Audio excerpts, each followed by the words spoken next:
Welcome back, everybody, to another crypto news article. This one comes out of Bitcoin Magazine, and we're going to be understanding Bitcoin network's hash rate and the increases. The difficulty adjustment can decrease profits for miners as the difficulty increases just as newer, more efficient hardware is released. So, yes, if you're into Bitcoin mining, this should be the article for you and what you should understand. It is important for individuals looking at Bitcoin mining for the first time to understand the importance of Bitcoin's difficulty adjustment as well as the impact this has on mining profitability. Now, many newcomers to Bitcoin mining will consult the profitability of an ASIC on a mining calculator and expect that profitability will stay the same relatively going forwards in the future. But this is a misunderstanding, as the profitability of any given machine tends to trend downwards over time, and increase in difficulty should be understood before purchasing any ASIC miner at all. Now, a simple way of understanding this is comparing an ASIC to any other electronic device. The longer the device is in use, the less relevant it is, and a new software requires more computing power. If you were to use an iPhone from 6 years ago, its performance would be incredibly frustrating. The older the phone gets, the less utility it has. A very similar process happens in mining. When you are mining, you are competing with all the other miners around the world. As more miners turn on machines, it gets more difficult to compete. Having new and more efficient hardware makes you more competitive, but that hardware is quickly moving toward being less competitive. Here's just a little chart of the Bitcoin hash rate. But the Bitcoin's difficulty adjustment is something built into the Bitcoin protocol in order to ensure Bitcoin has a stable and predictable supply schedule. If there was no difficulty adjustment, all the Bitcoin likely would have already been mined, and there would be little to no incentive for miners to secure the network. When more miners join the network, blocks are minted at a faster rate as a result of a hash rate increase. The network responds by adjusting the difficulty higher to ensure that blocks come in around 10 minutes. Now, for miners, increased difficulty adjustments means less profits. For the average Bitcoin user, it means more security for the monetary network that they are using. Now, downward difficulty adjustments mean that miners will be earning more profits as these are a result of hash rate coming offline. The famous example of this happening is when China banned Bitcoin mining and a large portion of the network's hash rate went offline for a period of time.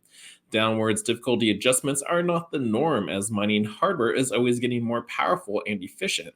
Even if there was a stagnation of machine efficiency and a hash rate increases, more machines would be produced and plugged in. The Bitcoin mining industry is incredibly immature, and there is a tremendous amount of room for growth going forward, which means that a hash rate is almost certainly going to increase at rapid rates going forward over the long run. Now, we are currently seeing a bull market in energy prices with a suppressed Bitcoin price, which means that miners are experiencing quite a bit of pain. There is a possibility that there could be a series of downward difficulty adjustments as hash rates come offline. But this is not something that miners should put in their models. It is important to prepare for the worst case scenario, which is what we have seen the last few months. But now new machines coming to the market. Every couple of years, ASIC manufacturers release a new machine with significant improvements in regards to hash rate and efficiency. Recent network hash rate increases are largely due to seeing Bitmain's S19 XP and the S19 Hydro being deployed. Another factor is that a large amount of older generation machines are finally being turned on as a result of infrastructures being built out. Now here's just a little chart if you're not looking on like the visualization of like the older models to the better ones coming out. Like the very first one, the S9, which was released in 2017, it had a joules to terahash of 110 and a terahash per second of 13.5, so pretty low. And that definitely increased over the years. 2019, we got the S17. 2020 was the S19J Pro. 2022, the S19 XP, and the final one right now is the S19 XP Hydro Pro. It has a joules to terahash of 20.8 and a terahash per second of 250. So that's a big increase from the very beginning. So as you can see here, like hardware goes away over the long run because newer models become better, and then these guys will be a lot better to compete with the rest of the guys trying to mint a Bitcoin. But when you buy an ASIC, its value will constantly depreciate as both networks hash rate increase and new machines come onto the market. The value will fluctuate depending on the Bitcoin price, but it is safe to say that machine loses value over time. That is why it is incredibly important to have the machine running when you have it. Buying it to plug in later means you are throwing money away unnecessarily. Now, Bitcoin purchasing power. Bitcoin mining is like taking a long position on Bitcoin, but with a lot of headaches and execution risks.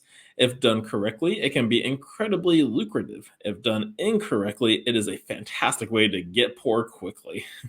The income the machines make is fairly consistent, but the purchasing power of that becomes income varies tremendously. Now, the power prices may be stable priced in dollars, but are very volatile when priced in the income you are making from the machines.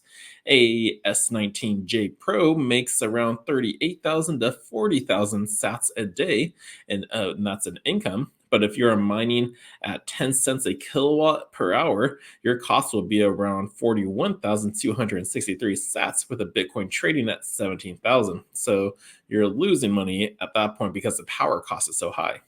But this is why it's incredibly important to try and get lowest possible electricity prices in order to be profitable and ROI on your equipment.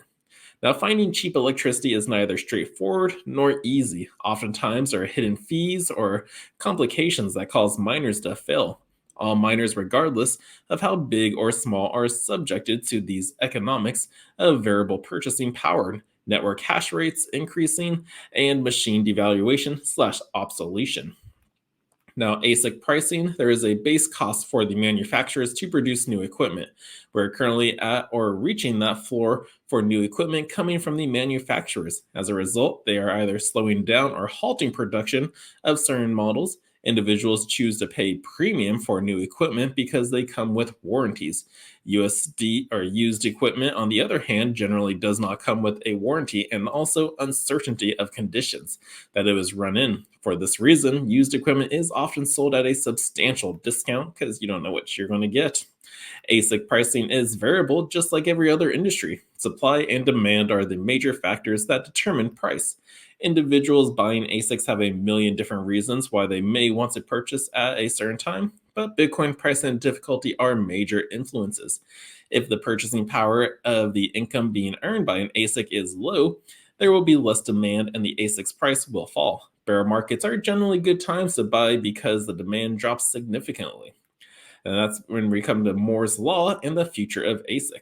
Moore's Law is an axiom of microprocessor development, usually holding the processing power doubles about every 18 months, especially relative to cost or size.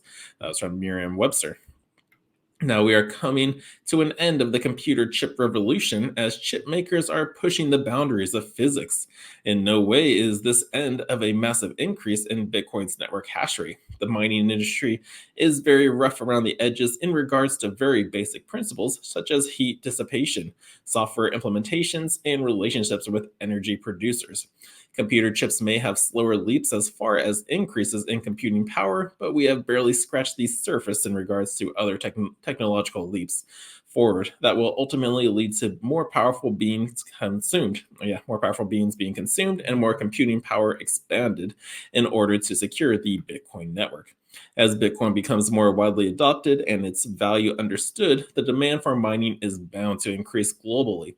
The result will naturally be an increase in network hash rate. As a miner, this is a painful reality as it means the profitability of my hardware will decrease over time. And as a Bitcoiner, it gives me confidence in the monetary network that I use daily.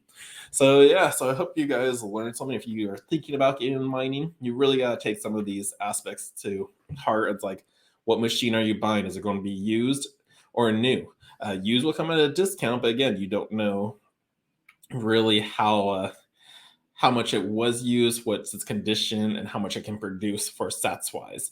And then, are you getting an older model or a newer model? And then, what does the electricity cost in your area? So, these are some things that you got to realize. And also, pay attention to the hash rate. Like, are we low? Because this is usually a good demand. It makes it a little bit easier. When it's high, you're competing with a lot of people, and you're going to need better machines for that. So lots of stuff to take in mind if you want to get into the mining world. But I do love this article. Thank you, Bitcoin Magazine, for giving us it. And if you liked this article as well, smash that thumbs up for me. Also, subscribe to the channel if you haven't done so.